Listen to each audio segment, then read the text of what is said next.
You think staying calm means controlling your emotions? The truth is, trying too hard is exactly what gives your emotion control over you. Here's what psychologists haven't told you for the last 60 years. Your reactions today are often triggered by emotional residue from days ago. 87% of people have no idea their feelings are being manipulated by their own subconscious. But once you understand what Jung discovered about the human psyche, you can master your emotions so nobody and nothing will affect you again. And remember this, the next time someone tries to provoke you, they're revealing more about their weakness than your worth. Have you ever tried to brush off someone's rude comment, but it still got under your skin? Maybe a friend was in a bad mood, and suddenly your whole day felt off. It's like your emotions are on a string, and other people are holding it. You try to stay calm, but deep down, it feels like you're not really in control. But here's something most people don't realize. It's not really about them. Carl Jung, a famous psychologist, said we all wear a kind of mask. He called it the persona. It's the version of yourself you show to the world, what you think others want to see. And here's the problem. When you live through that mask, any criticism feels personal. It hurts because it's hitting the image you worked so hard to keep up. But you can change that starting now. First, notice the mask. Pay attention to when you're doing things just to be liked or to fit in. Then start letting it go. You don't need to be perfect or get everyone's approval to feel good about yourself. The more you drop the act, the less control other people have over your emotions. Imagine this. Someone criticizes you and you don't feel crushed. You just smile. You know who you are. That's the power of becoming your real self, not the mask. Life can flip upside down in an instant. 1 minute things are fine. The next, you're dealing with stress, conflict, or bad news out of nowhere. You try to stay calm, but it doesn't always work. Something small can throw you off, and suddenly you're spiraling. Sound familiar? So why is it so hard to stay steady when life gets messy? Your mind wants control. It craves peace, structure, and predictability. But the world doesn't work that way. Carl Jung believed that in the middle of this chaos, there's something powerful inside you, an inner anchor. It's part of what he called the collective unconscious. That might sound complex, but stay with me. The collective unconscious is like a deep well of wisdom we all carry. It's bigger than your daily thoughts. It's calm, it's steady, and it's always there. So next time stress hits, don't just react.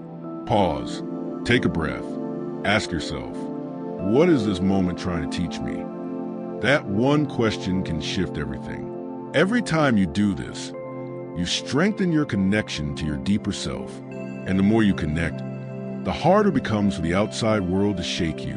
Now imagine facing conflict or a setback and staying grounded.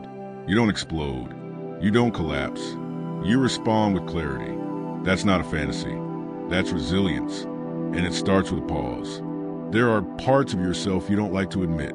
Maybe it's jealousy, anger, insecurity, or shame. You try to hide it, push it down, pretend it's not there. But those hidden parts, they don't go away. They leak out in arguments, in overreactions, in quiet moments when you're alone. Here's the wild part. Those flaws you're avoiding, they're not your weakness. They're your power, waiting to be claimed. Carl Jung called this the shadow.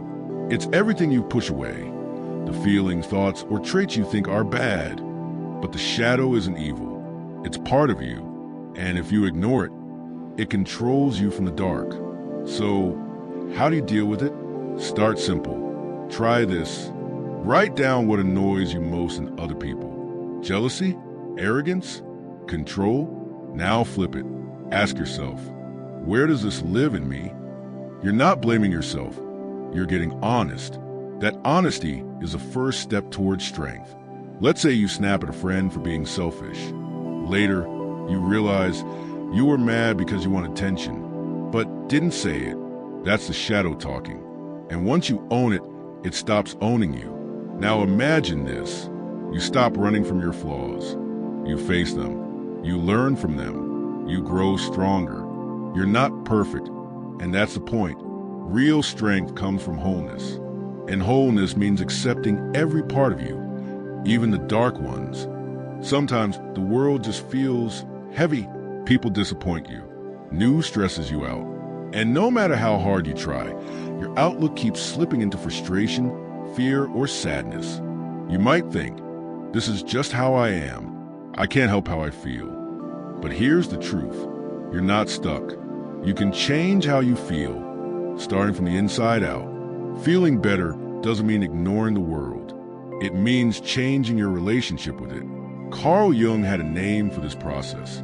He called it individuation. It's a journey of becoming your true self, not who the world told you to be, but who you really are underneath all the noise. And here's the twist. When you start living for you, not for others' approval or fear of judgment, the outside world loses its grip on your emotions.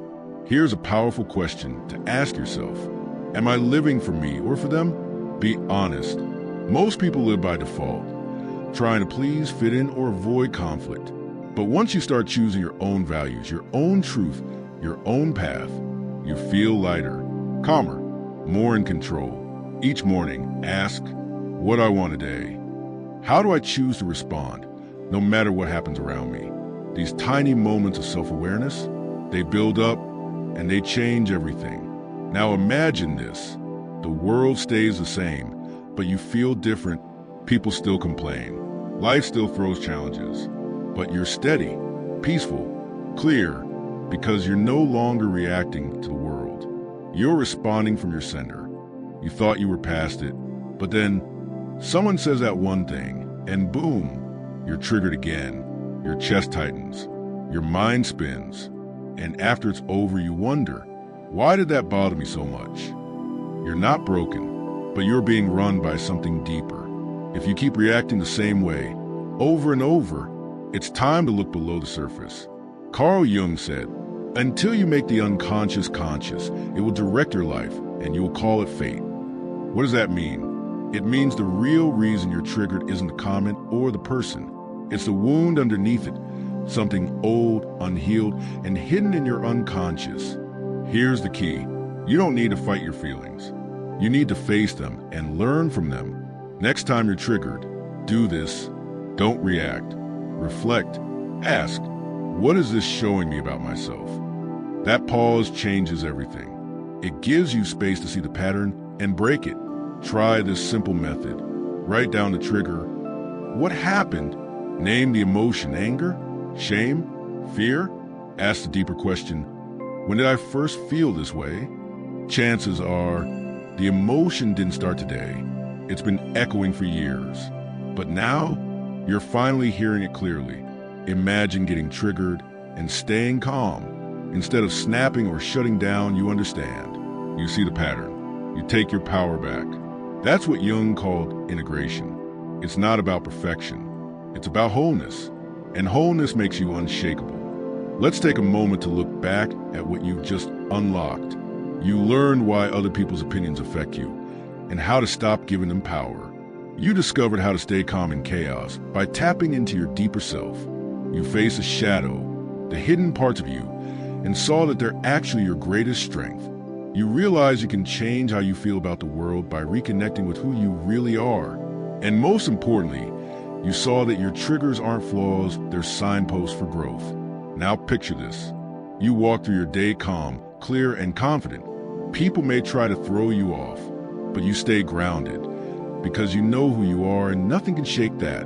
That's not a fantasy. That's what happens when you use Jung's tools to build inner resilience. Your emotions aren't your enemy. They're your teachers. Your shadow isn't dangerous. It's your missing strength. And your calm, it doesn't come from control. It comes from understanding. You now have the tools. You just have to use them. Challenge. Try just one of these tools today, whether it's journaling your triggers, dropping the mask, or pausing before you